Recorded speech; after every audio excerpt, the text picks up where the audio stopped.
So again, welcome to the Internship Seminar. My name is Michael Kalish. I'm one of the Associate Directors in the Starr Career Development Center at Baruch College.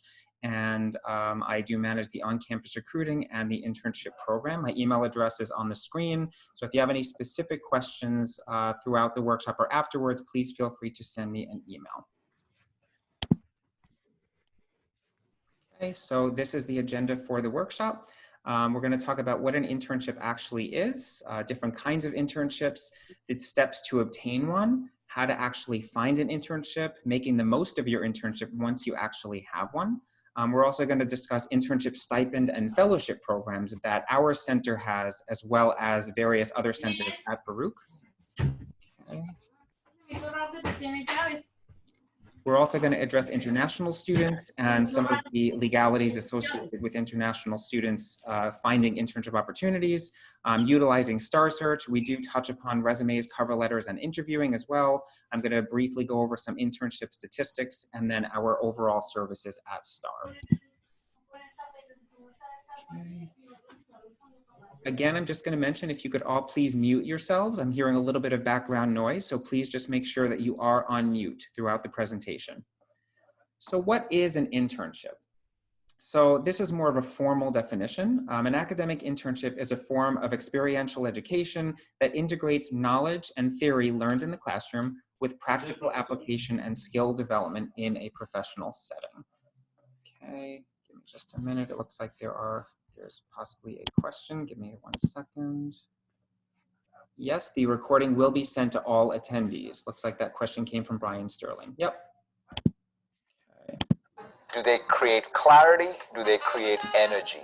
High energy, desire to learn, and just want to take the world on. Competence. I look for the biggest gap between skill and ego. I want high skill, low ego. Somebody who shares our values to win and do it in a way where you're making a positive contribution. Great character, passionate about the artist and their work, and believes that when he or she hears no, that's the great news. That's the beginning of getting toward yes. The one trait that won't get you hired is? Competitor obsession as opposed to customer obsession. Drama. If you introduce drama, no way.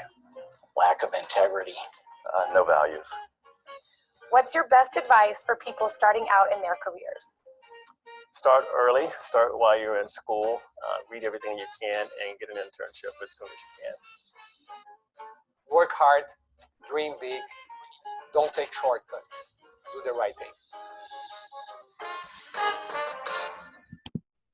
Okay, so that last slide, that last video that we just presented, I like to set the tone of the workshop. You probably noticed a pattern in terms of what some of these top professionals are saying in terms of what they look for in their candidates, and the fact that they view getting an internship as extremely important, and passion is very important whenever you're looking into any industry. You want to make sure that you have the passion, that you're not just applying for anything for the sake of applying. When you start to go on interviews, they're going to ask you what it is that you're interested in. Why are you interested in going into that industry? And you're going to want to make sure that you're able to provide a response to that. A genuine response, a well thought out, well-educated response. So that's why I like to start the workshop with that particular video, because it kind of sets the tone.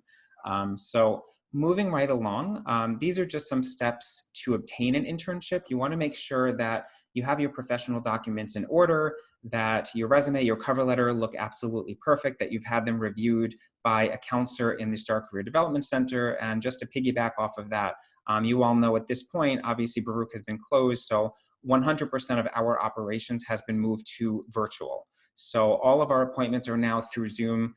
We're still doing our workshops. We're still meeting with students. All of our services are still going on. So please make sure that you are scheduling appointments with counselors on Starr Search. You know, just because Baruch is closed does not mean that we're still not here for you. We've just pushed everything to virtual. So make sure that your resume and your cover letter look absolutely perfect. We have workshops devoted just to resume and cover letter writing. You want to make sure you're looking for internship listings. You should all know what Starr Search is. That's our own in-house job and internship portal. So you want to make sure that you're looking for opportunities on Starr Search. I'm going to do a brief sample search later so you can see what to click on, what not to click on, how to yield the best results. That's really, really important. Next, you're going to want to send the resume and your cover letter to the employer that you're applying for. Start preparing for your interviews. We have multiple ways that you can prepare for interviews. We have our interviewing workshop. We have 2 different interview workshops. One is for beginners and one is for advanced. We also have a mock interview module, which is listed under the resources tab in your Starr Search account, where you're able to actually practice for virtual interviewing, which is especially important given the times that we're living through. So obviously all interviews at this point are being conducted virtually for any opportunities down the line. And so the mock interview module will allow you to practice virtually and record your responses to over 1,000 pre-recorded interview questions. And you can also choose based on the industry that you're applying into. So it doesn't all have to be generic interview questions. If you're looking to go into marketing, into computer information systems, into education, there are specific areas and questions that are tailored for the industry you're interested in. And so again, that is under the resources tab in Starr Search. It's called the mock interview module. And once you actually record yourself, your different responses to these questions, it will save it to your account. And you can then actually make an appointment with the counselor and we can watch it with you and provide constructive criticism and feedback. So it's a really good way for you to learn how you interviewed, what the caliber of your statements was like, how was your eye contact, did you feel comfortable, did you appear anxious, all of those kind of things are addressed. So I definitely encourage you to take advantage of that particular platform. And then of course, going to the interviews, sending a thank you letter, receiving an offer. Of course, it's a good problem to have if you're receiving multiple offers, deciding whether or not to accept it. We can coach you through that process, by the way. And then of course, notifying our center because we do collect all hiring information for our postgraduate outcomes report. So whether or not you received the position through Starr Search or somewhere else, we want to know. We want to hear where our students are being hired. So please let us know by either entering it into your Starr Search account or letting me know directly, and we will record that to your account. Okay, moving right along. So how to find internship opportunities. Okay, so this is usually the million-dollar question. So of course there's Starr Search, which is powered through Simplicity software. So of course, hopefully you're all somewhat familiar with this platform. This is our job and internship portal. This is also the platform where we post all of our events, workshops, information sessions. This is also the platform where you're able to schedule an appointment with a counselor. So you want to make sure that you're familiar with Starr Search. And then of course the Starr bulletin boards, once we get back to campus, there's a lot of bulletin boards outside our office in the hallway where we post a lot of flyers and opportunities that we hear about from various employers. So that's another way to find internship opportunities. These are some internet sites that I have had good experiences with, and I like to let our students know about them. One particular site, especially given the times that we're living through, that could be especially helpful is parkerdewey.com. They have what's called micro internships. So this is, I believe this is a term that they coined. So as you probably know, a typical internship will last 3 to 4 months. Usually it aligns with a college semester. So it will either be June through August, September through December, or January through April or May, fall, spring, and summer. However, Parker Dewey allows students to work on various projects. 98% of these projects, by the way, are virtual, and they always have been. And if a student can't commit to a full semester, they're then able to get a position for a week, 2 weeks, just a couple of days, and they're working on a specific project that a company has available for them. 100% of these opportunities are paid. It can be a really good way for you to build your resume, especially again, if you're not able to commit to a full semester internship. So especially throughout these times, this could be a very beneficial site for you to look into. So again, it's parkerdewey.com. It's listed as that first bullet there. And they have, again, what's called micro internships because they're shortened internships. So it could be as long as 1 or 2 days, 3 or 4 days, 1 or 2 weeks, 3 or 4 weeks. It just depends on how much work the project entails. Okay, so really, really important that you look into that. There's always findspark.com. LinkedIn, of course, you've all heard of. LinkedIn is not just for networking. There's also a job in an internship portal on there. And these are very reputable opportunities that are posted on there. Okay, we have one question. Give me just a moment. Okay, 1 second. Okay, so somebody's asking if we're able to share these slides. So what we're going to do, this, Paula, this actually is being recorded. So this entire presentation is going to be sent to all students that have logged in and that are attending right now. So just make sure that you've signed into Starr Search as an attendee. You will then receive this recorded version and you'll be able to see all of these slides. Moving right along, internx.org. This is ideal for STEM students and business students. So make sure that you check that out. Creativeinterns.com. If you're a marketing student in communications, this might be more of an appropriate site for you to find an internship opportunity. Glassdoor.com. This is amazing for finding opportunities in addition to doing salary research. So if you want to know what you're worth when you're applying for internships or full-time jobs down the line, this is a really good site to do salary research on, in addition to finding opportunities. Okay, so glassdoor.com is wonderful. Simply Hired is very good. Indeed.com is probably one of the most common sites listed on here. So definitely make sure if you're actively searching for an internship that you're looking on Indeed.com. If you're looking more in the nonprofit realm, idealist.org is a wonderful website that has a lot of really reputable opportunities with nonprofit companies. So make sure you look on there.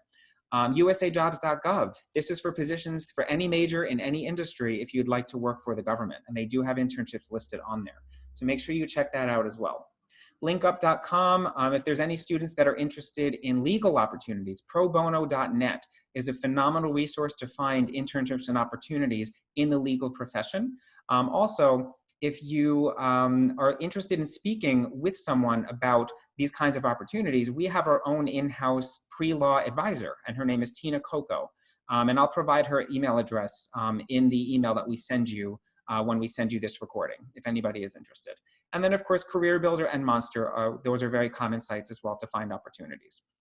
For students that are interested in finding opportunities abroad, because Starr Search, while it is it's a very voluminous platform, we post a lot of opportunities in there, we only post domestic positions. We don't post positions overseas. So if you're interested in finding an internship in Paris, or you want to intern in Australia, you may want to tap into the Baruch College Weissman Center for International Business. Feel free to reach out to their center directly to inquire about those kinds of opportunities. We partner with them on a lot of different kinds of things, and so they would be a really good center for you to reach out to.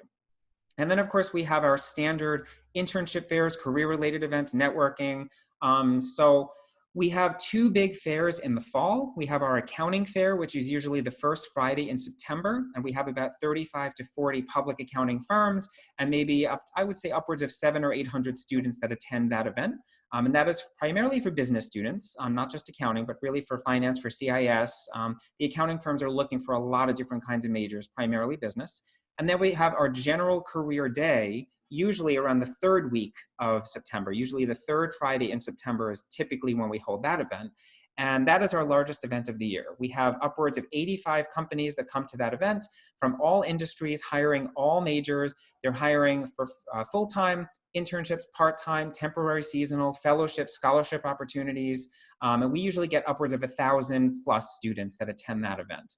And then in the spring, we have our Spring Career Day, usually the first Friday in February. Some of you who are on may have attended that event. So that is very similar to our Fall Career Day as well. And the purpose of having the Spring Career Day so early in the spring semester is because a lot of the firms that come are hiring for spring internships. So they want to come to campuses very early to do that hiring so that they can hire students right away. Okay, and then of course, networking, career-related events. We have a lot of different information sessions that are posted in Starr Search. And this is when employers come to campus to talk about their mission, their opportunities, to answer questions. It's a really good way for them to brand themselves on campus. So feel free to check out all of the list of information sessions on Starr Search under the events/info sessions section. Okay, I realize I may have skipped one slide, so bear with me. Okay, so this is the slide that I realized I had just skipped. So just touching upon this. So these are different kinds of internships. I think I saw a question. Just give me 1 second. Make sure I'm addressing all questions as they come in. Okay. Can international students do micro internships? So it really depends on the company that's hiring. Some of them will have policies against hiring an international student. You know, they may see that as a liability. They may have certain rules in place where they're not able to. And then there's going to be other companies that can. Typically, an international student would have to have what's called CPT, curricular practical training, in order to partake in that. And I'm going to address international students a little bit later on, but that's a great question, Gerline. Are overseas internship opportunities available for all majors? This is a specific question for the Weissman Center for International Business. My guess would be yes, but I would definitely ask them that question because they're going to have a little bit more insight about whether those opportunities are available for all majors. But typically, from what I've seen, they are. Great questions. Okay, so different kinds of internships. So obviously there's paid, there's unpaid. For a position to be paid, please note that it must pay at least minimum wage per hour, okay? Sometimes companies will provide a stipend. They'll provide lunch every day. They'll provide a Metro card so you can get to and from their site. But none of those warrant that experience as being a formal paid internship. It actually has to pay at least minimum wage, which in New York City currently is $15 per hour. Okay, so again, they might provide you with a Metro card, lunch every day, little perks and incentives, which are all really nice gestures. But again, that does not qualify that experience as a paid internship opportunity. Okay. Paid internships are going to be more common in the business world, accounting, finance, tech, much more common to see paid internship opportunities. They range anywhere from $15 an hour to $50 an hour. It depends on how large the company is, how long they've been around for, how the economy is doing. You know, a Google or a Facebook probably pays a little bit more than a mom and pop kind of a company. So it's important to factor that in when you're searching and to have realistic expectations. Unpaid internships are going to be more common in the nonprofit world. Entertainment industry is known for having more unpaid internships. So working for MTV or Viacom or a news station, some of those may be more common for having unpaid opportunities. So it's important that you know the difference between a for-profit and a nonprofit company. So a for-profit is obviously in business to make money. A nonprofit is not. They are a nonprofit organization, typically a .org, and legally, in the eyes of the law, according to the Department of Labor, if a nonprofit provides an internship that is not paid, it would just be seen as a volunteer experience at that point. But if a for-profit, let's say Goldman Sachs or JP Morgan Chase, if a student interns with a company like that, with a large bank or an accounting firm, and the experience is not paid, the student would be required to receive academic credit through Baruch College. Okay, to satisfy that the lack of compensation in that case. So it's really important that you understand that. Baruch College has its own set of internship faculty members who manage all of the internship courses and credit for each department. Okay, so I'm going to temporarily come out of my screen. I want to show you this document very briefly, so give me a second. All right, so everybody can still see my screen, right? Okay, any other questions here? Give me just 1 second. Okay. So everybody should be able to see my screen. I'm currently on our general website. So it's baruch.cuny.edu/careers. If you hover over the Students tab and you click on Obtain an Internship right there, and then you scroll to the bottom of the screen, there's going to be a document that says Internships for College Credit Guide, okay? So feel free to view this guide, and this is where you would find who you would reach out to in your department if you're looking to receive academic credit for an internship experience. And I should mention that even if you find a paid internship, you can still receive credit for that opportunity. It doesn't necessarily just have to be unpaid, okay? You'll see some of the departments have their own set of prerequisites and criteria. For example, economics. You have to be an economics major, and you have to be a senior, whereas other departments, you just have to be a declared major, and that's all. Some departments don't want to send their students out into the field that they're studying to get experience before they've taken a certain number of courses or credits. They want them to at least have, some kind of core classes under their belt before students are receiving academic credit for a formal experience, okay? So again, if you're interested in receiving academic credit, feel free to reach out to your department, to the contact listed, to inquire more about this. Okay, so this is a really, really helpful document. Notice how first the courses are listed by school. So these are all the Zicklin courses: accounting, CIS, finance, management, real estate, and then it goes to the Weissman classes. Typically the number of credits that you would receive, it is in direct correlation with the number of hours that you'd be interning. So the number of, if you're interning less hours, you would typically be getting less credits for that, okay? Usually, in my experience, if a student is taking 18 credits for the entire semester, you most likely would not be approved to receive academic credit for an internship, okay? Usually, if you're taking up to 15 or 16 credits is when you would be eligible, okay? And then at the end here, we have all the marks courses as well. And I should mention, again, to receive academic credit, you have to formally have declared your major. You may be a sophomore, you may know that you want to declare accounting as your major, but if you're not formally in the Zicklin School of Business, you are not eligible to receive academic credit from that department, okay? So that's a really important takeaway. You need to make sure you are formally declared in that major, okay? Okay, I think there was another question. Let me briefly address that. Is there any way that a department can place students in an internship? Great question.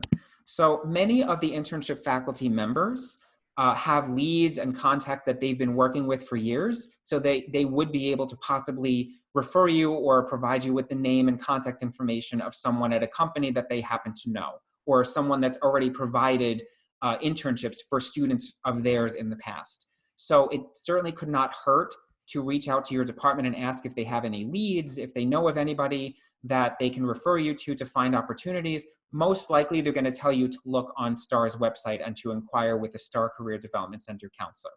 In my experience, that's probably what they're going to tell you, but you never know. They might have their own, direct contacts of people that they've worked with before, and they might not have a problem providing that information to you to make your search a little bit easier. Okay, moving right along. All right. So if there's any other questions about the credit process, please feel free to just jot it down into that chat box. I'm happy to answer that for you. So again, just to reiterate, paid internships are more common in the business world, finance, accounting, tech. Those are much more common to see paid internships. And again, for it to qualify as a paid internship, it must pay at least minimum wage, okay? Also, to receive academic credit, it can be for a paid or an unpaid internship. The beauty of receiving credit from Baruch is that what if it's your first internship experience? You may not be used to being in a corporate environment or in a work environment. It might be a little bit intimidating. And so by receiving credit, you will have an internship faculty member to bounce ideas off of and to ask questions. What if you are nervous about asking your company supervisor questions, or you're not comfortable with something? You can ask your Baruch faculty member who's managing that internship course, how do I approach my supervisor? Do you think, these steps would be appropriate? You can ask them all those kind of things. And so you really have Baruch backing you up and in your corner to help support you throughout that experience. Really, really important takeaway, okay? So I mentioned that to receive academic credit from Baruch, you have to formally be part of you have to have your major declared. You have to be in your school of study and have a major declared. So what does that mean for a student that is still studying and they're a sophomore and they plan to enter into a certain major, but they're not in their school of study yet? What happens if they get a great internship that's unpaid at a for-profit company, which is, again, typical for when you would usually have to receive academic credit? What are those students supposed to do? Are they supposed to decline that internship because they're not in their school of study yet and they can't get credit? Not necessarily. Our center has created something called the Zero Credit Internship Course. And this is specifically for students in that position. Okay, so the requirements for the Zero Credit course is that you have to have not been declared in your major. You cannot be in your school of study yet. You have to have at least 28 credits already earned, not currently working on, but already obtained. and you have to have at least a 3.0 GPA. Okay, all of those factors have to be met before you are considered for our own zero credit internship course. One of my colleagues, Elena Grunberg, actually manages the zero credit internship course. It's managed the same way as a credited internship course at Baruch. There's a syllabus, there's support, there's orientation, there's a mid-season session and a final session, and we support you throughout the process. The only difference is you're not actually getting credit, but you do get a transcript notation because it is a pass-fail course. So it appears on your transcript. So whoever looks at your transcript will see that you were a part of this internship course. So if anything, it enhances your overall credentials. Okay, really important. Okay, I see there's one question here. Just want to make sure I'm addressing everything. Okay, being an international student, can I do zero credit internship? Okay, great question. I was just about to mention that. So the question is, as an international student, are they eligible to participate in the zero credit internship course?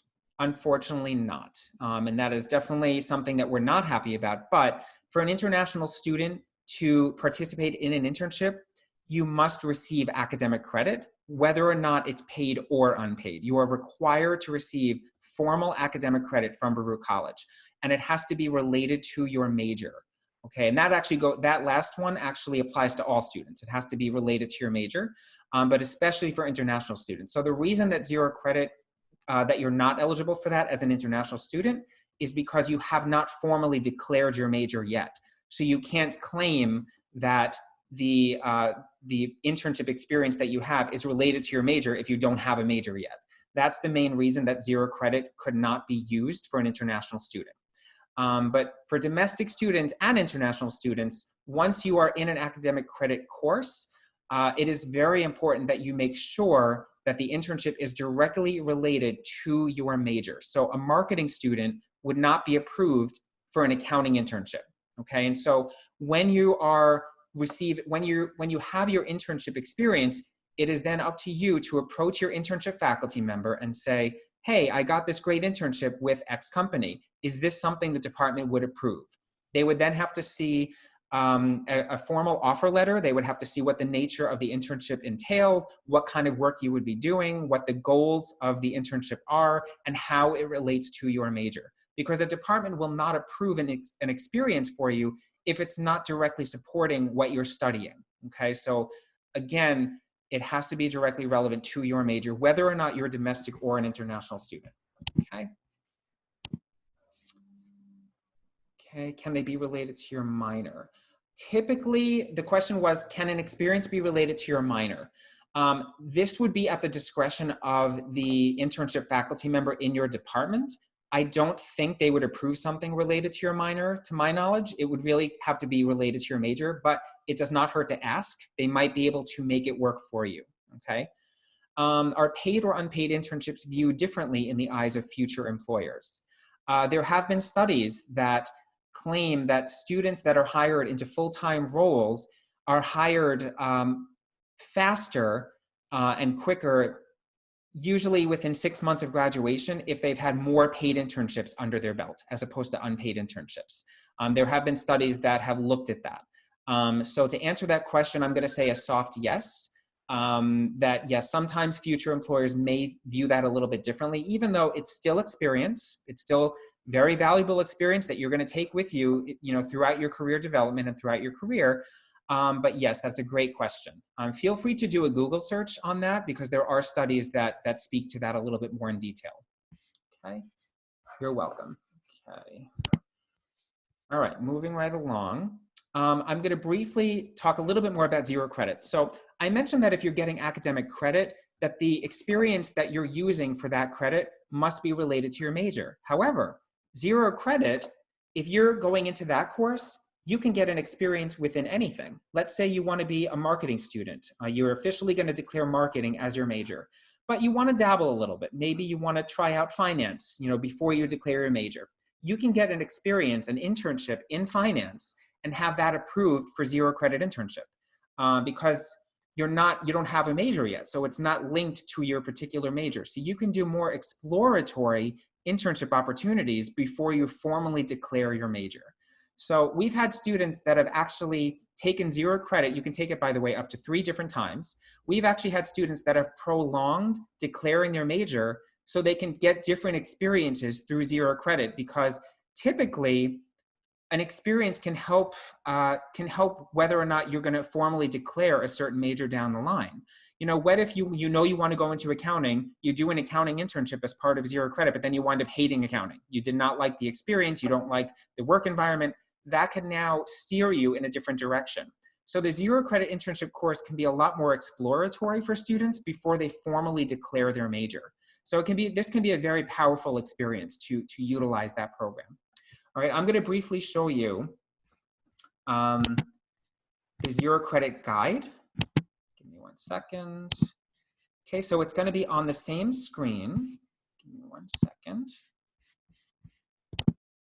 So if you go back to our website, under the same section, you would hover over students, click obtain an internship again, just like we did before. Scroll down and you'll see right here, 0 credit internship guide.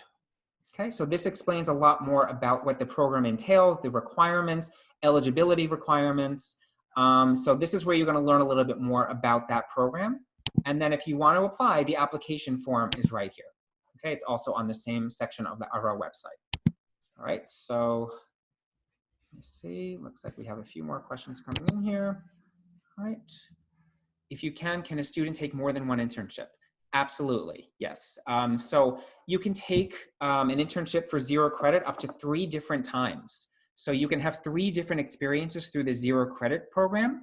And once you're formally declared as a major in your school of study, you are able to receive up to 6 credits for academic credit internships. Okay, so if I go back here for Internships for College Credit Guide, it says right here, students are allowed a maximum of 6 credits from internships during their entire time.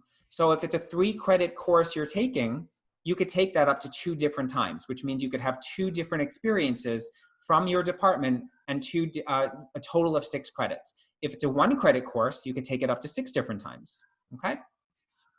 Okay, one more question to address here. Can I declare a minor online? That is not something that I'm completely comfortable answering. That's probably more of a registrar question. So I would recommend reaching out to the registrar's office regarding that. My guess would be that you can, but that's not something that I would be comfortable responding to. What about having employment experience in other areas that aren't related to your major and you want to apply to an internship in your major in your senior year? Okay, let me just reread that one more time. What about having employment experience? Okay, yes, there's nothing wrong with that. Many students will be coming to these experiences with a lot of different kinds of experiences under their belt already. People go in very different directions. Everybody has their own journey. So you don't necessarily have to have relevant experience to the field that you're applying into for an internship.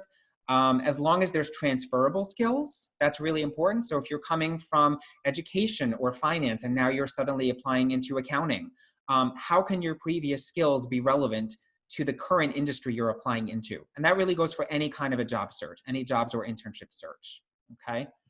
Okay, all right. All right, so feel free to type any more questions into the chat box. I will try to address those as soon as I can.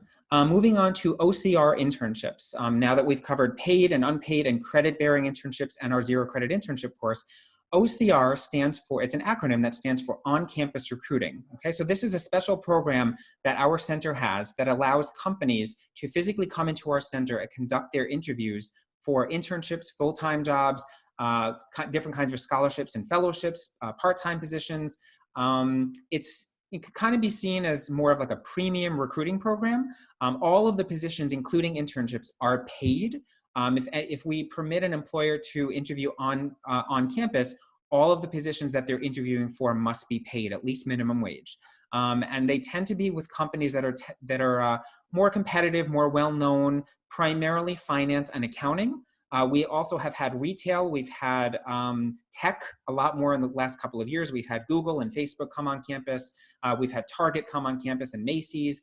But primarily it's the big four accounting firms, all of the mid-sized accounting firms in New York City, as well as the banks and the financial institutions.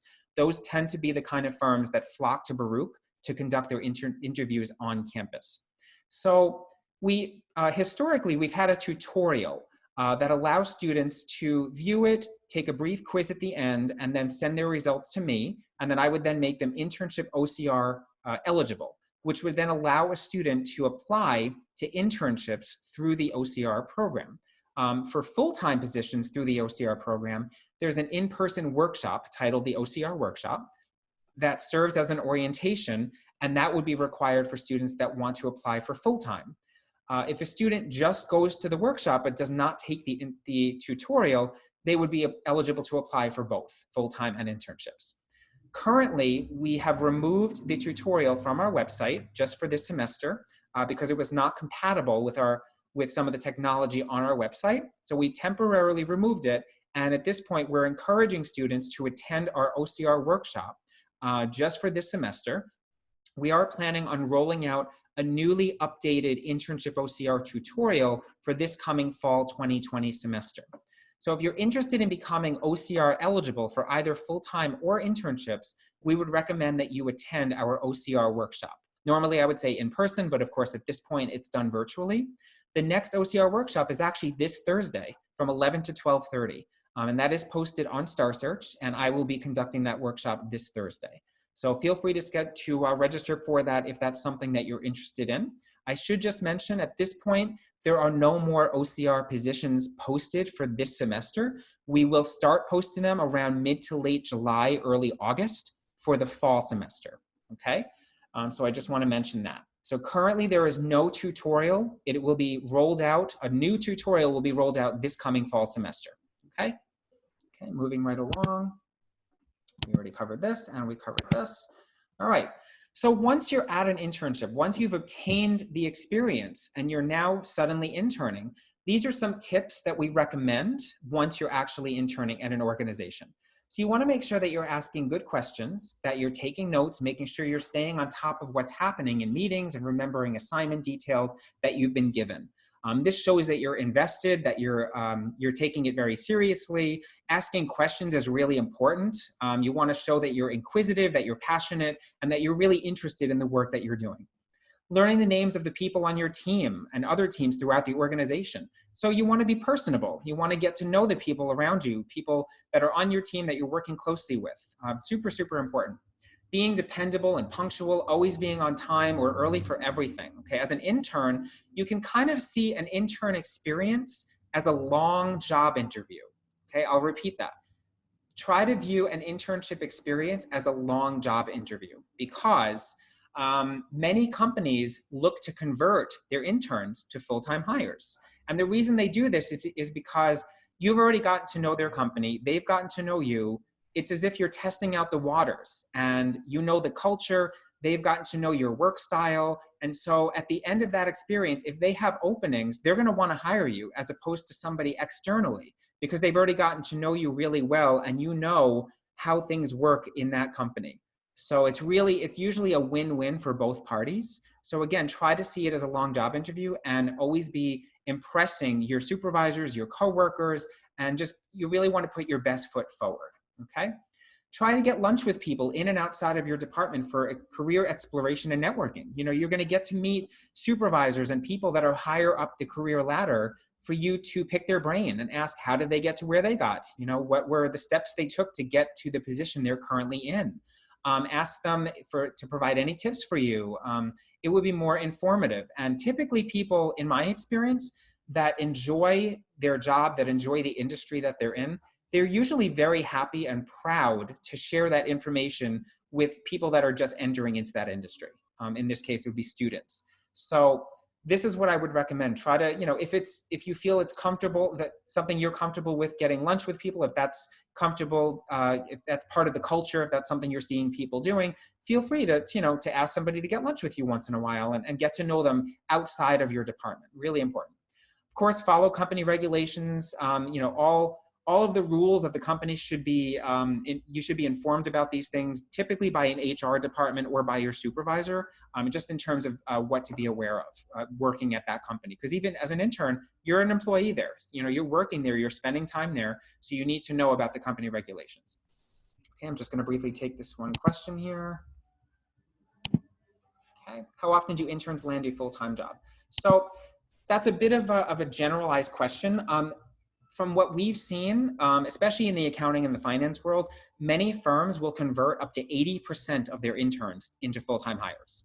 Okay, so we've seen a dramatic decrease in full-time job postings in our system because so many of those full-time roles are being filled by previous interns. Okay, so really, really important. So again, that's why I mentioned, try to look at your internship as a long job interview. Even if you're interning as a junior and you're not going to be looking for full-time work till a year down the line, stay in touch with them because you never know what they might have available for you. Once you graduate, they may have availabilities. And so that's a really important takeaway. You want to make sure that you're taking the initiative to learn. Sorry, there's a little bit of background noise here. Hopefully you can all still hear me. Okay, so taking the initiative to learn is really important.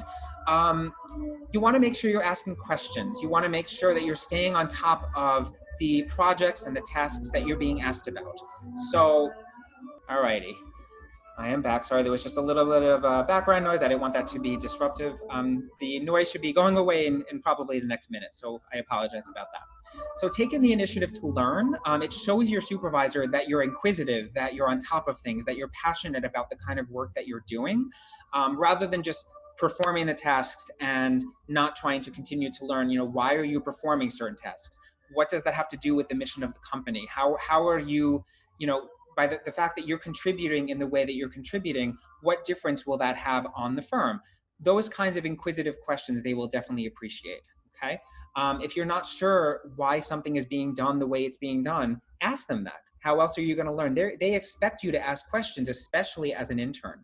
Okay, so this is your chance. This is your time to shine and to be very inquisitive throughout this experience. Make sure you're tracking your accomplishments, making sure that you're able to quantify your experience. So when it comes time to you adding an internship experience to your resume, it's really important that you're able to quantify your experience, including numbers, percentages. If you worked on a team, how many people did you work with? You know, 2 to 4 people. Include those numbers within your bullets.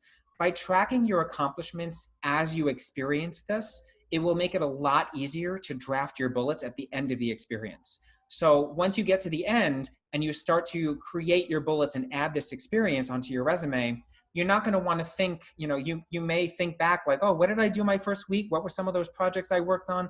That should not happen. You should be tracking them and jotting them down, whether it be on an Excel spreadsheet or in a journal or whatever it might be, so that you have that information at your fingertips and it'll make creating your bullets a lot easier, okay?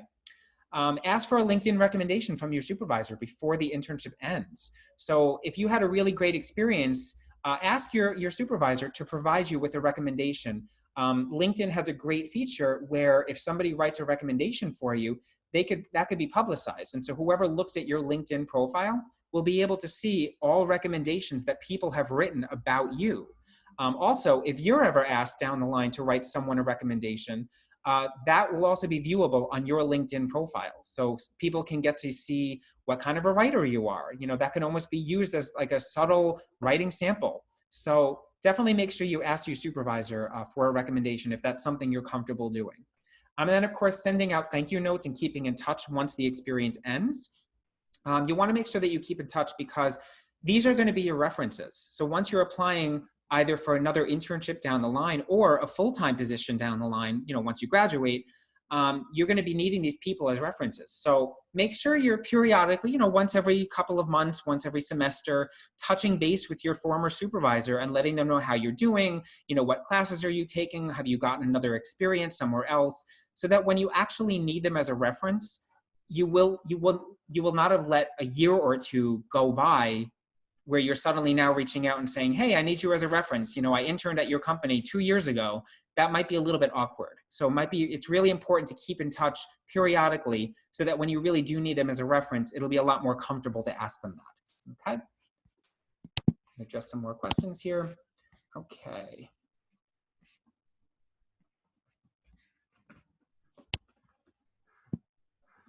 How often should you update your supervisor on your project progress if she's a very busy person? That's a great question. So many times your supervisor is going to be very, very busy. So it's important that you set realistic expectations. It might be easier for your supervisor to be updated through email as opposed to you doing that in person. That might be easier for them to process and to learn about everything that you're doing. So that's something you can ask them at the beginning of your internship. You know, you can say something like, you know, I understand you might be really busy.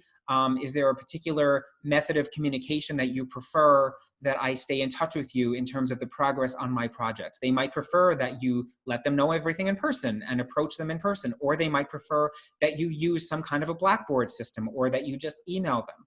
So you want to make sure that you're asking them that in advance so that you're not rubbing anybody the wrong way and that everything is set from the beginning. That's a great question. I'm reading this other comment here by Rivka. I sent out my resume for internships to 20 to 30 corporations early this semester using Indeed and other job sites. That's great, but I did not get a response to any firm that I applied to. I also have a 3.8 GPA. Okay. Why don't we touch base offline? Because that sounds a little bit more personal and I'm happy to work with you on that. So Rivka, if you can just email me directly and I'm happy to work with you on that issue, okay? Again, my email, I'll just type it in here. 1 second, so you all have my email address readily available. Okay, so I just typed my email address directly to you, Rivka, okay? So please email me directly with your comment. When and how should we ask for recommendation letters by the end of the semester? Yes, I would definitely recommend when you have at least a week or two left of your internship experience, towards the end of the experience, is when I would recommend asking for that recommendation. You know, for them to either provide to you on LinkedIn or a general recommendation. Definitely by the end of the semester though, okay? Moving right along, okay.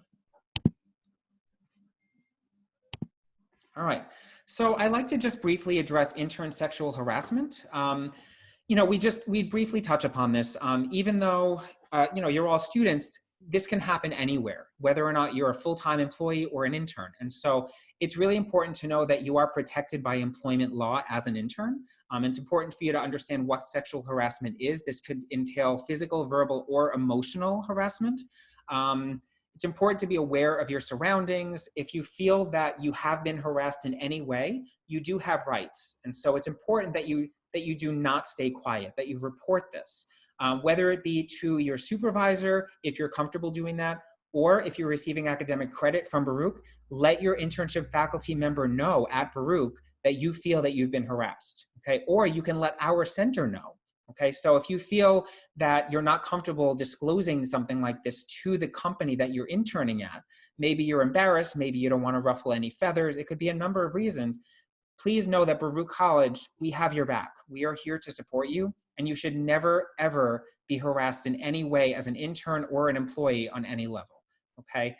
So please make sure that you report this. I've included at the bottom of this slide the contact information of Baruch College's Chief Diversity Officer and Title IX Coordinator. Her name is Mona Jha, and her email address is listed on the screen. You can ask her any questions that you'd like about any kind of sexual harassment, okay? Moving right along. All right, so let's say a student finds an internship experience that is unpaid. There's many students that sometimes will have to leave a paid opportunity that, you know, maybe they're bartending, maybe they're a server, maybe they're working at Target or at a grocery store because they have to make ends meet and they need to make money, but they want to get an internship that is directly relevant to what they're studying. Sometimes a student will have to leave or cut their hours down from a paid experience so that they can take on an unpaid internship that's more relevant to their major. This is quite common, actually. So our center has a number of programs that can help you with actually getting some financial assistance for these kinds of experiences. So we've got the Sydney and Laura Gilbert Internship Award. So you can see right there, it's for students getting an internship offer who are in good standing with Baruch College. You have to be at least an undergraduate. You have to have completed at least 1 year at Baruch and be full-time. We also have the Max Berger pre-law program. So this is if you get an experience in the law industry and you find something in the legal industry, you would be eligible for something like this. Feel free to look into that. We have all of this information on our website, but I'm also going to email you contacts for each of these programs, should you ever need to reach out to look further into this. And then we have the Dr. Wendy Heyman Public Interest Fellowship. So this is for students who find opportunities or volunteer experiences at nonprofits serving the common good. And so if you're eligible for this, you would be able to receive up to $3,000, okay? Okay, one more question to address here. All right, how much weight does your GPA have? Great question. The question is, how much weight does your GPA have? Is that referring to finding an internship or being eligible for one of these stipend programs? If it's for finding an internship, it depends on the company. Some of them are very strict, and because they receive so many resumes, in an effort to make it a little bit more competitive, they will have minimum GPA requirements of at least a 3.0, maybe 3.2, some as high as 3.5. All right, so it really depends on the company. Many companies do not have any GPA minimum requirements. Okay, many companies do not, but typically a lot of the large accounting firms and the big banks, they have at least a 3.0 GPA minimum. Okay, that addresses that. All right. This is another fellowship program that you may be eligible for. So if you're interning abroad, this is a program that is run out of the Weissman Center for International Business. Okay, and so the contact there is Sarah Demetz. So if you find an experience abroad, you may be eligible to receive this fellowship experience, okay? So feel free to look at that. Sarah's information is at the bottom right of your screen, Sarah Demetz at baruch.cuny.edu. So feel free to look into this program if it's something that you're looking to work or intern or volunteer abroad. You may be eligible for this program. Okay. And this is another program that you might be eligible for. Let's say you have an entrepreneurial spirit. You want to work at a startup. All righty, I am back. Thank you for your patience, everybody. There's just been a little bit of outside noise here, so I didn't want that to interfere with our presentation. So this is another program that we have. If you have an entrepreneurial spirit and you would love to work at a startup, startups are very, very popular, very common. And so if you find an unpaid internship at a startup company, you may be eligible to receive up to $1,250. And again, this is also run out of the Weissman Center for International Business. You would reach out to Justine Karnak in that center to inquire more about this program. The startup must be in operation for at least 6 months and no more than 5 years in any industry, as long as it's a startup company, okay? All right, this is the slide where I address international students. So as an international student, if you are international, to participate in an internship, again, you are required to receive academic credit, which means that you must be in your school of study with a declared major. And you would also need to tap into your CPT, curricular practical training. If you have specific questions about this process, please feel free to reach out to the International Student Service Center. Our contact there is the director, Dr. Rosa Kelly, Miss Rosa Kelly. So please reach out to Rosa Kelly to answer any of your questions regarding CPT or OPT, optional practical training, which is what you would tap into once you graduate. If you obtain a full-time position in a STEM industry, science, technology, engineering, or mathematics, these are more high in demand fields. So you may have more time to tap into your OPT as opposed to the standard OPT. I believe it's 1 year for standard OPT that you're able to work in the States, and it's up to 3 years, possibly 39 months, that you're able to use it if you have a STEM-oriented opportunity. Okay, but again, Rosa Kelly would be your best point of contact for more specific questions regarding international students and internships. All right, everybody here should be familiar with Starr Search. You access it from our general website. You hover over Starr Search. Your username is going to be your Baruch Mail email address, and your password you should have already created in order to log in. So hopefully you're all very familiar with Starr Search. It's really important that your account is always kept up to date and accurate. To update your account information, you're going to click on the My Account tab and then click Academic below that, okay? That is where you update your graduation date, your year in school, your major, your GPA, as well as your work visa sponsorship information, whether or not you need to be sponsored down the line. And I just want to briefly speak again to the work visa sponsorship. Many companies require students to be sponsored once they graduate. And so I've gotten questions from international students saying that even though they're international, they don't need to be sponsored as an intern because they have their CPT. The reason that some companies may not be interested in hiring an international student as an intern is because a lot of them, like I said earlier, look to convert their interns to full-time hires.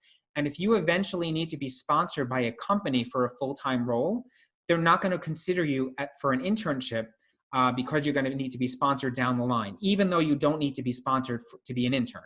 So I hope that makes sense. That's a very common question that I've gotten from international students, okay?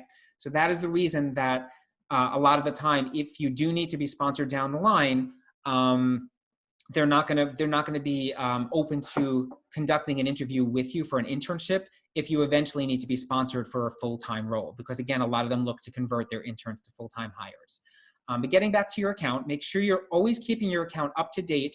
Make sure the information in your account mirrors what's in your CUNY First account. The information in here does not feed from CUNY First. This is all up to you. We create a Starr Search account for every student that goes to Baruch. It's a very bare bones account that we create with just your name, your EMPL ID, and that's it.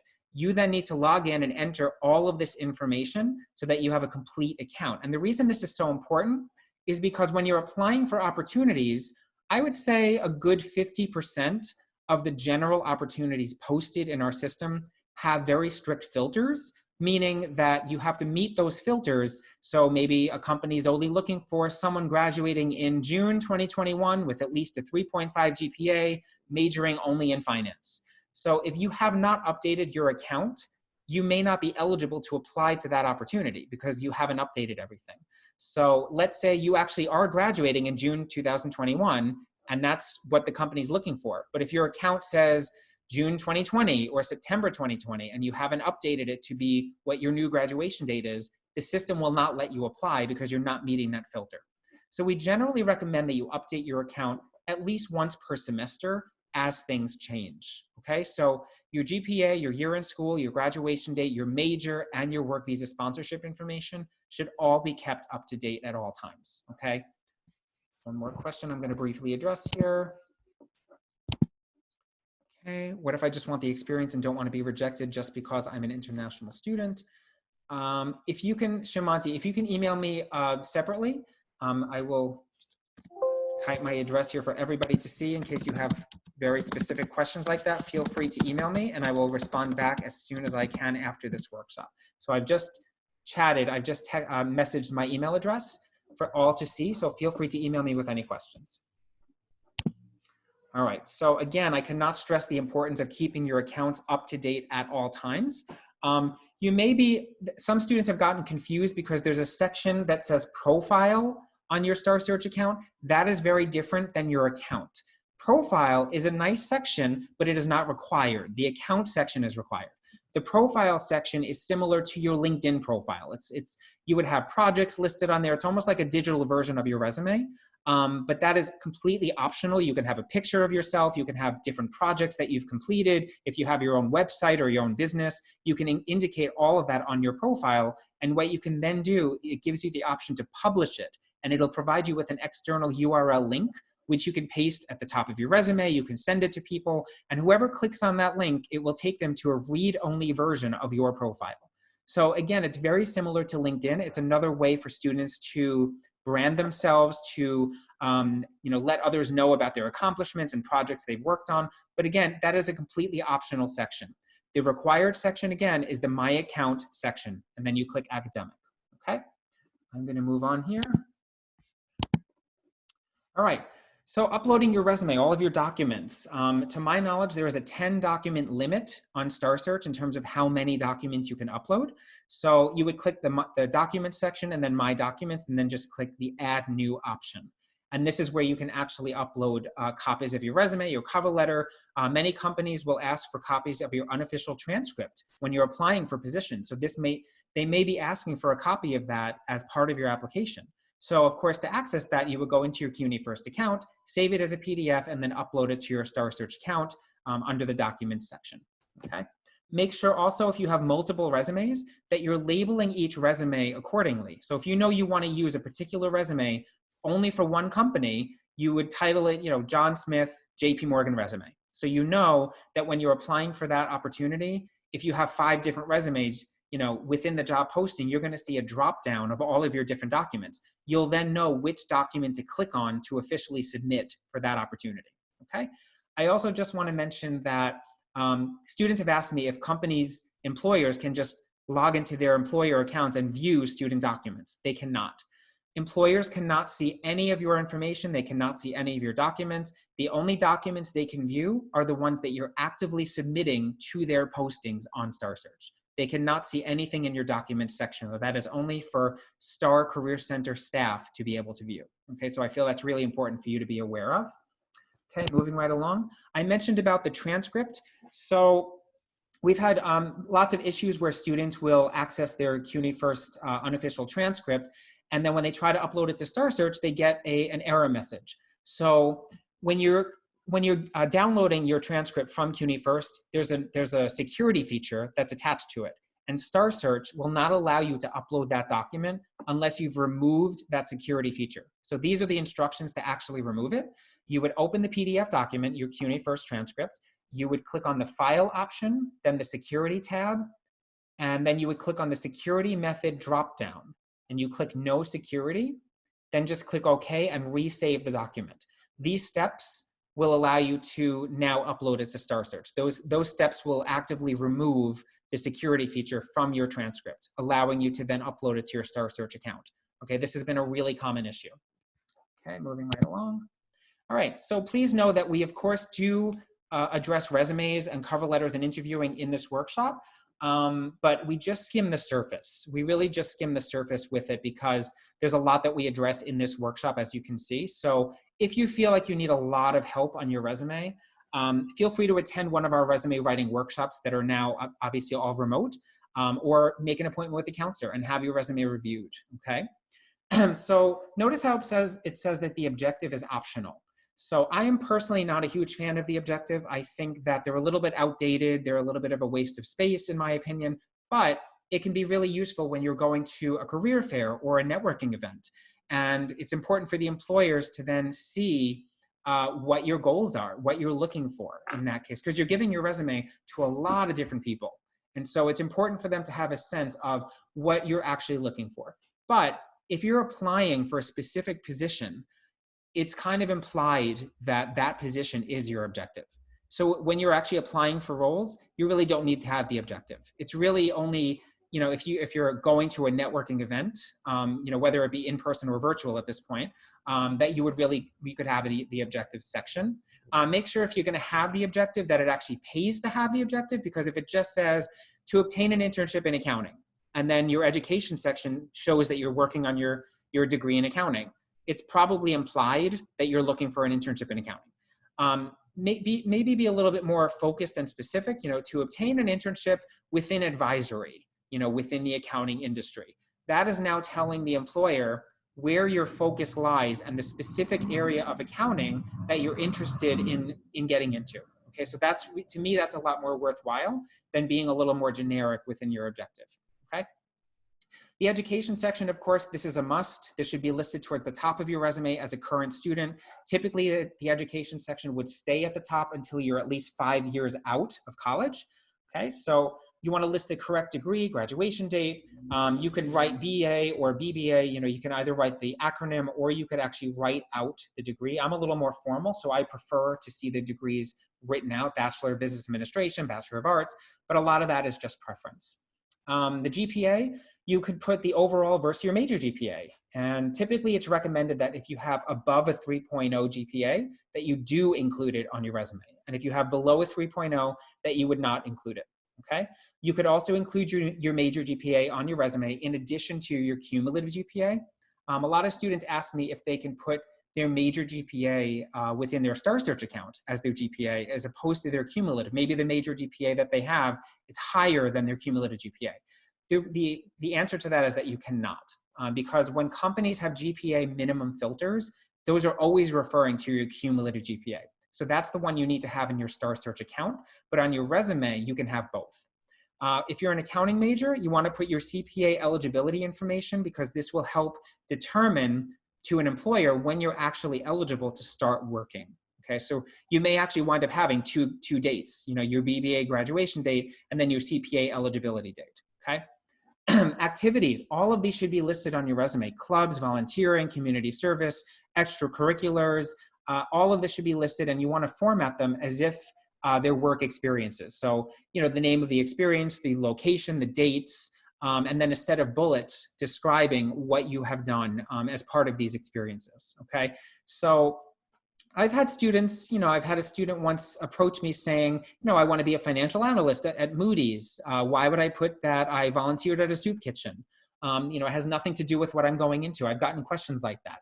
And my advice is always, employers want to see that you're a well-rounded individual, that you've worked with multiple populations, that you've really put yourself out there and you've come out of your comfort zone to work with different kinds of people and different experiences. They don't want to just see that you have a 4.0 and all experiences directly related to finance. They want to actually see that you have a wealth of experience and that you're a very well-rounded professional. Okay, so you definitely want to include all of those experiences. And it's especially important that you include these if you're applying for your first internship, because many of you may not have a lot, if any, experience. So the big question is, well, what do I put on my resume if I have no experience? These are the areas that you're going to focus on. Clubs, any volunteering, community service, if you volunteered at a crisis shelter or a homeless shelter or a crisis hotline, if you did something in your community, if you are the president of a club on campus or the vice president or a member of a club, all of that would be listed on your resume. Even class projects, that could be listed on your resume. All of these things will fill your resume up if you don't have a lot of work experience. That's a very common question that we get. Ensure the resume is relevant to the position description. So when you're creating your resume, you want to make sure that you're looking at the job description, at the bullets that they have within the description, and that you're trying to relate your resume bullets as best you can to what they're looking for. Try to use common industry lingo. For example, if somebody worked at a fast food restaurant, maybe they had to work with the budget. You know, at McDonald's, they were responsible partially for handling a budget. Incorporate the word budget into your bullet, especially if you're applying it to the business world, because that can be seen as directly relevant, even though the kind of work that you were doing was in a different environment, but still the nature of the work you were doing might be seen as transferable. Okay, so it's really important that you unpack your experiences and you relate them as best as possible to the industry that you're applying into. Okay, again, we can coach you on that. We can help you throughout that experience. That can take a little bit of practice. All right, moving right along, limiting the resume to one page. So it's a great problem to have when you have more than a page and you have to scale it down. Or if you have a half a page worth, you know, for a resume, we can help you enhance your resume by adjusting the format, adding new experiences. We can help you with that, but your resume should never be longer than one page. Quantifying your experience. So again, I mentioned this earlier, including numbers, percentages. If you worked with a certain number of people on a project, how many people did you work with? If you increased sales, you know, if you worked at a car dealership or you did something with sales and you increased sales, you know, within your first month there, include the percentage that you increase sales within a bullet. They want to see numbers. They want to see that you've quantified, because when you use numbers, that makes you stand out more and it makes your bullets more specific and less generic, and it makes you more unique. And it's also a reflection of what you can do for a company, okay?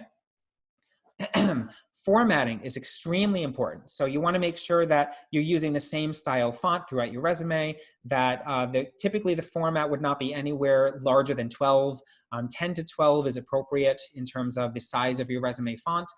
Times New Roman is typically standard. You can use Calibri, you can use Arial.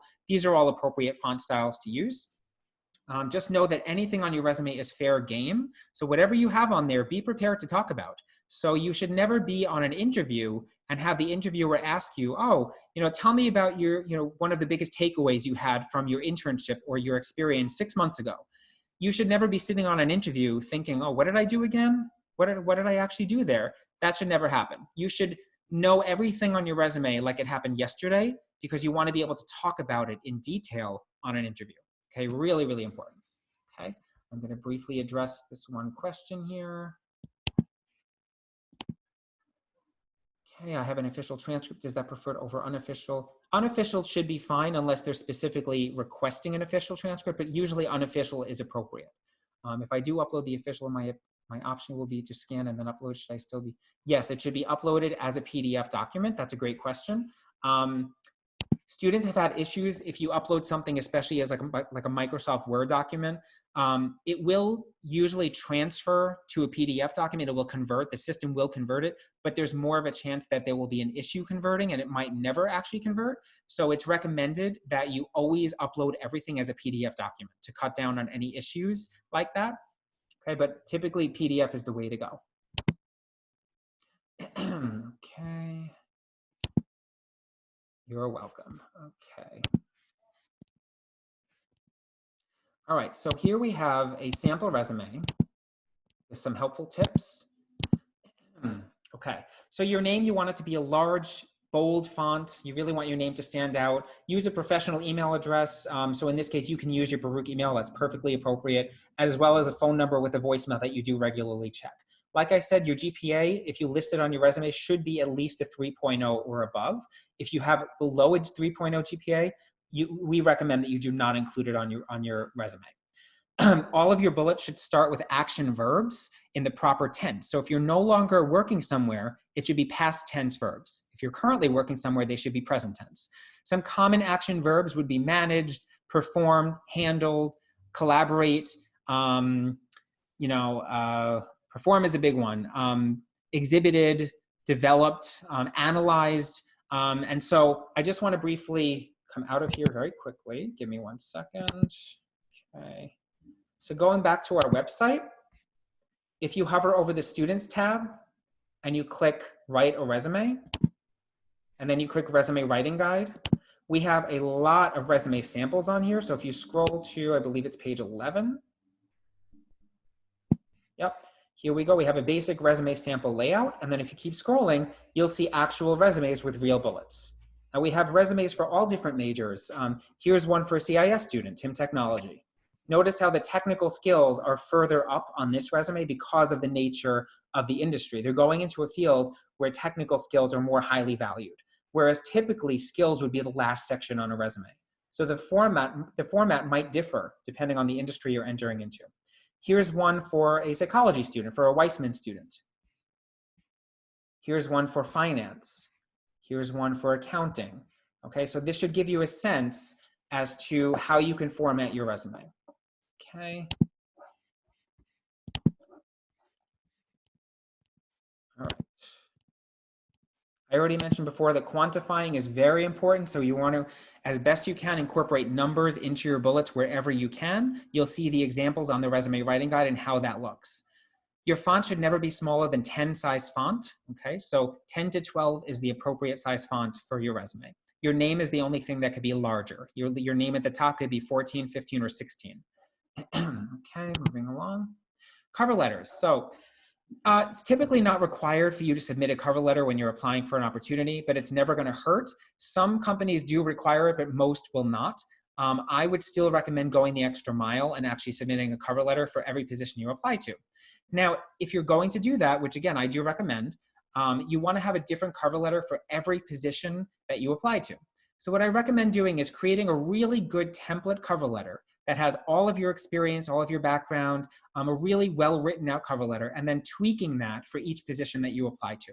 Now, the obvious tweaks are, you're changing the date, you're changing who it's going to, the name of the company. Those are the obvious tweaks. But if you see that you're applying for something and they're looking for a very specific skill set, and you have that skill set, but your generic cover letter doesn't address it as much as it could, add in a few extra sentences to your body paragraph that specifically speaks to that skill, and then remove some other things that are maybe not as relevant. That's what I mean by tweaking and really making it specific to that company, because a good HR professional will know the difference between a generic cover letter and one specifically written for that opportunity. Okay, so to me, it is well worth your time to actually take the time to do that. Within the resume writing guide that I just showed you on our website, there is sample cover letters and a cover letter guide within that same guide as well. It's later on in the guide. So make sure that you take a look at some of the sample cover letters and what that entails, because it will help you a lot especially if you're creating a cover letter from scratch.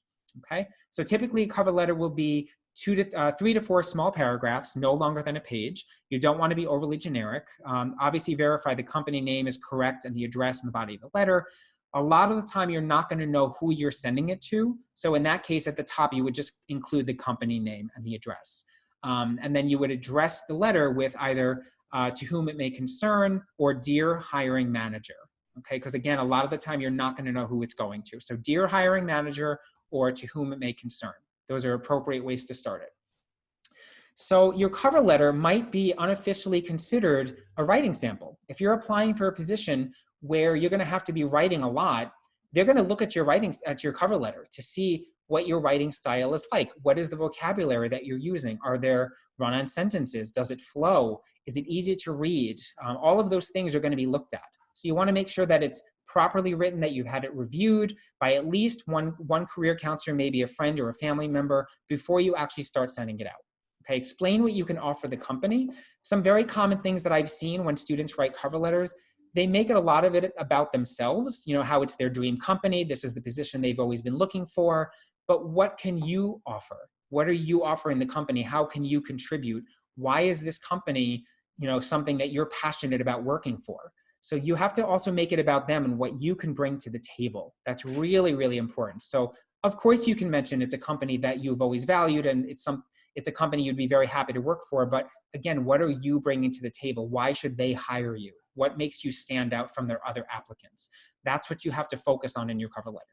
Taking the time to research the company and incorporating some of these tidbits into your cover letter are really important. Vault is an extremely good resource that you all have access to through your Starr Search account. So make sure you're taking a look on Vault and learning about these companies. Have they experienced challenges in the last couple of years? Things that you may not be able to learn from a standard company website. You may be able to learn how they train their new hires or what percentage of their interns they convert to full-time, you know, specific things that you may not be able to find on a company website. These are some general skills that employers are always looking for. So if you're able to exhibit even 1 or 2 of these on an interview or within your cover letter or resume, it will bode very well for you. So if you're asked, you know, tell me about a time where you exhibited a leadership quality. You know, it could be from a class project, from an extracurricular club on campus, from a previous internship. Being able to talk about that is really important. Problem solving. Sometimes companies don't just want to know that you can get from point A to point B. They want to know how you got from point A to point B. They want to know your logic and your line of thinking because everybody thinks a little differently. So sometimes they might put you on the spot on an interview. They want to see what your problem solving abilities are like. They might even give you a brief example or a business dilemma that they've experienced and ask you how you would handle that. Results orientation, collaboration, communication, all wonderful skills to be able to talk about, whether it be on a cover letter, within a resume bullet, or on an interview, okay? These are some common interview questions. So the walk me through your resume question is very common, or more commonly known as tell me about yourself. So this is where you would talk about your pitch, you know, who you are, why you're applying for their opportunity, what you're studying, your major. Typically it would be 30 to 60 seconds. We can coach and advise you through this experience. We can provide you with a mock interview. We can make sure that you're confident and comfortable talking about yourself. Because even though we all, you know, lead our own lives and we all have our own experiences, sometimes talking about it and expressing that in a professional platform can be a little bit challenging. I just want to mention, I know we're getting close to 4:30. If anybody needs to log off, that's fine. We will continue recording until the end. So if you need to log off, that's perfectly understandable. I will continue presenting. We probably have about another 10 minutes. I just want to mention. They might ask you, why this position? You know, you have to be prepared to talk about, you know, what it is about that role that interested you. What really stood out to you? Why that particular company? If you're applying for a position in the financial world and you're interviewing with Bank of America, they might say, well, why aren't you interested in applying for JP Morgan Chase? What is it about Bank of America that you're really interested in? So you have to be prepared to talk about anything you've learned about that company, the research you've done. What is their culture like? Maybe you knew someone that worked there and they spoke very highly about that experience. You want to address any things that you've learned about that have prompted you to now apply to that opportunity. What is your greatest strength? Describe a weakness. They might say, tell me about an area that you feel you need improving. So having these kinds of responses is really, really important. And again, we can help you with these things. The most common question at the end is going to be, do you have any questions for me? So of course you want to have questions prepared, at least 3 or 4 questions to show that you're invested, that you're interested, that you're inquisitive. You can ask them how they train their new hires. Who will you be reporting to? What kind of expectations are in place for the internship that you're being hired for? Those kinds of things. You can ask them all those kinds of questions. Then, of course, the last question you can ask them is, can you please tell me about the next steps in the hiring process? And they'll probably just say, we have some other candidates that we're interviewing. We will let you know within the next week. Okay, that's pretty common. All right, so again, I already talked about our general website. So again, feel free to visit our general website and click on obtain an internship or pick a career or write a resume. We have a lot of really great resources on our general website. These are some internship statistics. So the average time from an interview to an offer is 24.5 days. So you can see it takes some time from the time you're interviewing till the time you could actually get a job or an internship offer. Because companies are interviewing a lot of different people. So it's important to have those realistic expectations. The average time from a job posting to the interview is almost 40 days, as you can see, 38.2 days. So it's really important to know, you may be applying for positions and you might be feeling like you're just sending your resume into a black hole and you're not hearing back. But just know it could take a while for the HR departments to process your resume and to actually reach out to potential candidates for interviews. The average hourly wage for an intern in 2019 was $19.05 per hour. And all of this is coming from NACE. NACE is the National Association of Colleges and Employers. So of course, that is the mean hourly wage. Of course, this ranges. If it's for a master's level student, typically hourly wages for an internship is going to be higher because a master's level student is coming in with more education than an undergraduate student. Okay, but this is the mean wage. And again, this is across all industries. The average conversion rate from intern to full-time hire is 56.1%. That is the average. Some companies, their average conversion rate is up to 70 or 80%. So again, I can't stress it enough, treat an internship as if it's a long job interview, okay? The average number of months in advance of a start date that employers begin recruiting interns is 8. So typically the fall semester, companies will come on campus interviewing for their summer internships. So in the fall 2019, we had companies interviewing on campus for summer 2020 internship opportunities. So, and that's usually, again, with the large banks, the large accounting firms. That's not to say that a student cannot find a summer 2020 internship right up until May of this year. There's always going to be companies posting, but it's really the more competitive, larger firms that do their recruiting that far in advance. Okay, so I just want to make a point of saying that. Okay, so these are some additional resources that you all have accessible to you through Starr Search. I talked about the mock interview module earlier. That is accessible under the resources tab. Focus 2 is something you are able to tap into to learn more about who you are, learn about your personality. You can take different interest inventories and personality assessments. It's really a lot of fun. It'll give you, there's one that actually gives you the top 10 occupations based on your responses to a particular inventory. Going Global is a really good way to learn about opportunities abroad and different visa types. And then Vault, I mentioned before, is a great way to learn about different companies and do very specific company research. Okay, you should all be receiving the Starr Weekly e-newsletter. This goes out once a week. It's chock full of great information. We highlight our workshops, different jobs and internships, on and off campus opportunities. So make sure that you're opening this each time you get it. There's a lot of great information in there. Of course, we have our blog where we have our Peers for Careers and some of our counselors that write professional articles about different industries, different career-related articles on our blogs. And then, of course, we are very much represented on social media. I actually have my own series called Intern Tips with Mike, which is on Instagram and YouTube. So feel free to check that out. Again, it's called Intern Tips with Mike. Okay, this is our general contact information. So this obviously applies to when we're physically open. Obviously, right now, everything is virtual because the campus is closed. But this is our general walk-in hours and our general contact information. All right. If there's any, let me see if there's, yep, looks like there's one question here. Okay, I think we're good. Are there any questions at this point now that we have come to the end of the workshop?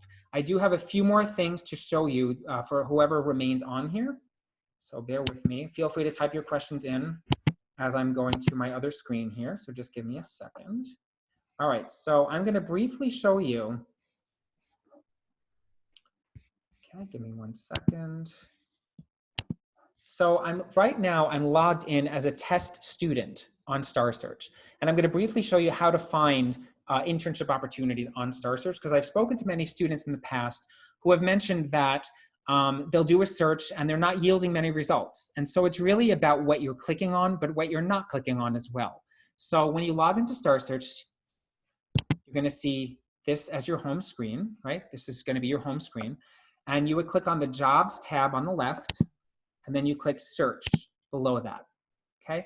On the next screen, you're going to see all of these different drop-down menus, okay? So if you want to just see all the jobs in the system, you would click All Jobs.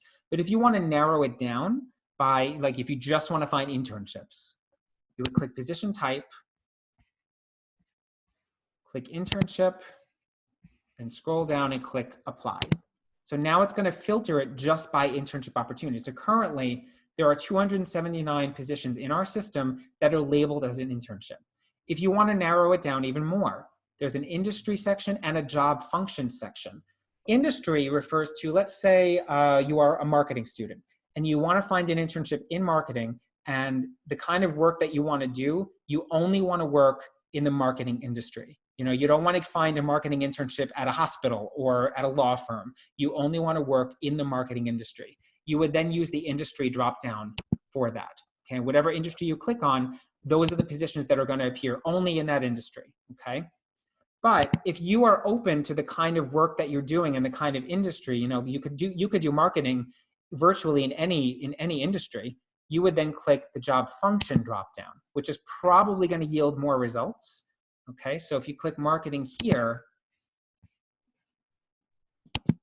and I would recommend the job function option as opposed to industry, that now narrows it down further to now 70 results. So these are going to be all, looks like the position type dropdown was removed. Let me just put that back on for internship. Okay, so now we've got all internships specifically in the marketing area. So these are, and if it does not qualify, that means there's something in your account that doesn't meet the criteria that they're looking for. So again, that's why it's really important that your account information is always up to date, okay? So these are just the internships that are listed as related to marketing in any industry. So if you're interested in something, you could click on that position. It then takes you into that role. There's a description that explains about the company and the opportunity, the requirements involved, and if you want to apply, in this case, you would just send your resume to the email address listed here, or you would text this phone number. Sometimes companies prefer to get resumes directly and they include an email address in the posting. Other times they'll prefer to use our system, in which case on the top right over here, just under the position title, there'll be an apply button, and you would click the apply button to apply directly through Starr Search, okay? So that is basically how Starr Search works. I want to address one other thing here. This is a recent article that came out from NACE talking about coronavirus quick poll here. Okay, so it talks about how many companies are revoking their opportunities at this time, how many of them are delaying their internships. So I'm going to send you this link so you have this for your review moving forward. I'm also going to send you, there's another link that I have here. Let's see. I think it may have closed earlier. So I'm going to send you another link that actually talks about the companies that it actually lists the companies that are still moving forward with their internships, which ones are moving their internships to virtual opportunities, what that means. I'm going to send you a whole link that explains that in a little bit more detail. Okay, let me just get to the chat box. It looks like we have some comments coming in here. Give me 1 second. I want to make sure I address everybody's questions. Okay, so when will we receive the video of the workshop? Realistically, probably tomorrow or Thursday, because we have to upload it, so I'm going to try to get it out to all of you as soon as possible. Again, you have to make sure that you've signed into this workshop on Starr Search, because it's only going to go to the students that actually signed in. Okay, so that's really important. All right, let's see here. Okay, do we have any resources we can check out to look for salary for different type of positions in industry? Yes, Glassdoor is a really good link that I recommend. It's a really good resource to do any kind of salary research. Also, the Occupational Outlook Handbook. Feel free to Google that. It's through the Department of Labor, and you're able to do salary research through that site as well for different industries and positions. Okay. Paula, if you can email me directly and I'll send you information about signing in. You should have received an email from me within the hour before the start of this workshop with instructions on signing in as an attendee. It may have gone to your spam folder. Okay, so I just want to mention that. All right, let's see if there's any that I missed here. I think that's it. Are there any other questions at this point? Any other questions at all? Okay, so I think we are all set. I hope you all enjoyed the workshop. I hope you all felt it was beneficial. And again, we're going to send you a lot of helpful links and you will be receiving this recording. So stay healthy, stay well, everybody. Be safe, and we'll talk to you soon. Take care.